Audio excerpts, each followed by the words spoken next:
خەڵکی ئازادی خواز، خەڵکی کۆمۆنیست و سۆسیالیست و ئەمانە بۆ لە هەر شوێنێ ئاگربەز ببێ شەڕ بووە سێنرێ ژیانی خەڵک نەکەوێتە مەترسیەوە ئەبێ پشتگیری بکرێت چۆن خەڵک ئێستا هەفتانە بە ملیۆن خەڵک ئەچێتە سەر جادە بۆ ئۆسانی شەڕ لە غەزە و بە دژی کۆمەڵکوژی ئیسرائیل لە هەر شوێنێ شەڕ هەبێ لە مەساڵحی حکومەتان و دەسەڵاتدارانی بۆژوازی سەرمایەدارانە بۆیە لە قازاجی خەڵکانیە و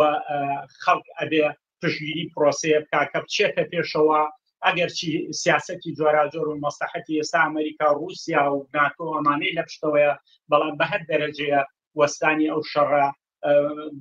لابردنی بەڵای تۆپ و تیارە و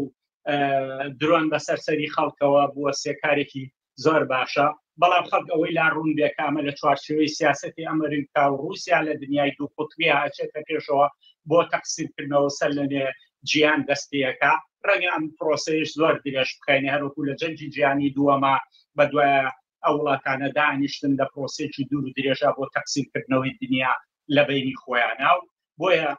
خەڵک ئەبێت وشیار بێ خۆی ڕێکخراوکە لەسەر ئاستی وڵاتەکانە کە قابلی ئەوەیە هەموو وڵاتێ لە وڵاتەکان بکرێتە چوارچێوەی ئەم تەقسیمکاری قوتبە سەرمایەداریە جیهانیانە بە پێی مەسلحەت و بەرژەوەندی خۆیان کە ئەیبەنە پێشەوە.